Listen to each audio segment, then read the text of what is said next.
Hello friends, I am HK, you are watching Exposure HK. এই মুহূর্তে আপনাদের জন্য অন্নপূর্ণা যোজনা নিয়ে একটি বড় আপডেট নিয়ে চলে এলাম। বলতে পারেন আপনাদের জন্য সুখবর। যাদের যাদের অ্যাপ্লিকেশান স্ট্যাটাস আগে রিজেক্টেড লেখা ছিল, তাদের সবার অ্যাপ্লিকেশান স্ট্যাটাসটা কিন্তু এক এক করে চেঞ্জ হয়ে আন্ডার এনকোয়ারি হয়ে যাচ্ছে। আপনারা নিজেদের স্ট্যাটাসটা চেক করতে পারেন। যদি অ্যাপ্লিকেশান রিজেক্টেড থাকে তাহলে কিন্তু দেখবেন আপনাদের আন্ডার এনকোয়ারি হয়ে গেছে। আপনাদের কী স্ট্যাটাস শো করছে অবশ্যই কমেন্ট সেকশনে কমেন্ট করে জানাবেন। যদি বর্তমানে অ্যাপ্লিকেশান রিজেক্টেড লেখা থাকে, আন্ডার এনকোয়ারি নাও লেখা থাকে, তাহলে আপনারা 1 ঘন্টা 2 ঘন্টা বা পরে চেক করুন কিংবা কালকে চেক করুন। দেখবেন যে আন্ডার এনকোয়ারি কিন্তু সবারই আস্তে আস্তে কিন্তু লেখা উঠে যাচ্ছে। তো এই আন্ডার এনকোয়ারি লেখার অর্থ কী রয়েছে? তাহলে কি আপনাদের আর কোথাও যেতে হবে না? আপনাদের কি আর নতুনভাবে অ্যাপ্লাই করতে হবে না? তাহলে কি আপনারা টাকা পাবেন? সব উত্তর কিন্তু পাবেন। তার আগে আপনাদের আমি লাইভ প্রমাণ দেখিয়ে দিচ্ছি। আপনারা অন স্ক্রিনে দেখতে পাচ্ছেন একটা অ্যাপ্লিকেশান, এখানে স্ট্যাটাসটা দেখাচ্ছি। আপনারা দেখতে পাচ্ছেন এখানে অ্যাপ্লিকেশান আইডি কিন্তু শো করছে, ভালোভাবে দেখে নিন, এবং হেড অফ দ্য ফ্যামিলির নাম আপনারা ভালোভাবে দেখে নিন, সাবমিশন ডেট আপনারা দেখে নিন, এবং বেনিফিশিয়ারি স্ট্যাটাস ডিটেলস আপনারা দেখতে পাচ্ছেন, মেম্বার নেম আপনারা দেখে নিন, এবং স্ট্যাটাসটা আপনারা দেখতে পাচ্ছেন লেখা রয়েছে অ্যাপ্লিকেশান রিজেক্টেড। এই মহিলা যখন সকাল থেকে চেক করছিলেন তখন কিন্তু তার অ্যাপ্লিকেশানটা রিজেক্টেড দেখাচ্ছিল, কিন্তু বর্তমানে যখন তিনি অ্যাপ্লিকেশান স্ট্যাটাস দেখছেন তখন আপনারা অন স্ক্রিনে দেখতে পাচ্ছেন, সেটা আমি আপনাদেরকে দেখাচ্ছি। অ্যাপ্লিকেশান আইডি কিন্তু সেই একই রয়েছে, তার সঙ্গে হেড অফ দ্য ফ্যামিলি কিন্তু সেই একই নাম রয়েছে, সাবমিশন ডেট কিন্তু একই রয়েছে, বেনিফিশিয়ারি স্ট্যাটাস ডিটেলস কিন্তু মেম্বার নেম একই রয়েছে, অর্থাৎ সেই একই অ্যাপ্লিকেশান ফর্মের কিন্তু স্ট্যাটাস আমি আপনাদেরকে দেখাচ্ছি, সেটা আপনারা বুঝতে পারছেন।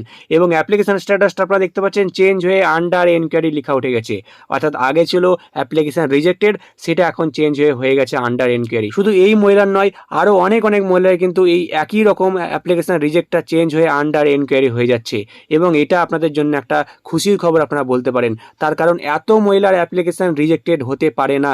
আমি আপনাদের সকাল থেকে ভিডিও দিয়ে জানাচ্ছি যে অনেক মহিলা যারা যোগ্য রয়েছেন তবুও তাদের অ্যাপ্লিকেশান রিজেক্টেড হয়ে গেছে কোনো কারণ ছাড়াই। আবার অনেকে হয়তো এই অনিচ্ছাকৃতভাবে কোনো একটা ভুল করে দিয়েছেন অ্যাপ্লিকেশানে, তো তাদের রিজেক্টেড হয়ে গেছে, তারা টাকা পায়নি। তাহলে তারা তো যোগ্য, তাহলে কি তারা টাকা পাবেন না? অবশ্যই তারা টাকা পাবেন। তাহলে এই আন্ডার এনকোয়ারি এই অ্যাপ্লিকেশান স্ট্যাটাসের অর্থ কী?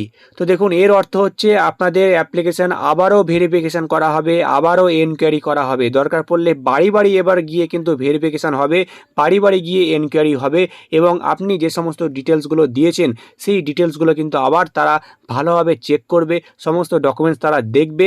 যদি সব কিছু ঠিকঠাক থাকে তাহলে কিন্তু আপনাদের এবার অ্যাপ্লিকেশানটি অ্যাপ্রুভ করে দেওয়া হবে এবং আপনারাও টাকা পাবেন। আর যদি কোনো ভুলভ্রান্তি থেকে থাকে, যদি আপনারা ফর্ম ফিল আপ করতে গিয়ে কোনো ভুল করে ফেলেছেন, তাহলে সেক্ষেত্রেও তাদের কারেকশানের কোনো একটা অপশান আসবে, আপনারা অফিসে গিয়ে সেই কারেকশানগুলো করিয়ে নিতে পারবেন। কিংবা যে খবরটা উঠে আসছে যে এই অনলাইনে কিন্তু এডিট বা কারেকশানের কোনো একটা অপশান দেওয়া হবে, এবং আপনারা বাড়িতে বসেই আপনাদের ফর্মগুলো এডিট বা কারেকশানও কিন্তু করাতে পারবেন, এমনটাই কিন্তু আপডেট উঠে আসছে। তাই জন্য আপনাদেরকে ধৈর্য ধরতে হবে। তবে অবশ্যই এটা খুশির খবর বলা যেতেই পারে, তার কারণ অনেক যোগ্য ব্যক্তিরা যারা সঠিক তথ্য দিয়েছিলেন তা সত্ত্বেও কিন্তু আপনাদের অ্যাপ্লিকেশানগুলো রিজেক্টেড করে দেওয়া হয়েছিল। তো সেক্ষেত্রে আবার আপনাদের অ্যাপ্লিকেশানগুলো ভেরিফিকেশান হবে, এনকোয়ারি হবে, সব কিছু ঠিকঠাক থাকলে আপনারাও টাকা পাবেন। তাই আপনারা ধৈর্য ধরুন এবং স্ট্যাটাসটা বারবার চেক করতে থাকুন। আবারও এই নিয়ে নতুন কোনো আপডেট উঠে এলে সবার আগে আমি আপনাদের জানিয়ে দেবো। তাই চ্যানেলটাকে সাবস্ক্রাইব করা না থাকলে চ্যানেলটাকে সাবস্ক্রাইব করতে ভুলবেন না। ভিডিওটি ভালো লাগলে অবশ্যই একটা লাইক করবেন, সবাইকে বেশি বেশি করে শেয়ার করে জানিয়ে দিন সবাইকে। আবার আসছে আর একটা নতুন বড় আপডেট নিয়ে।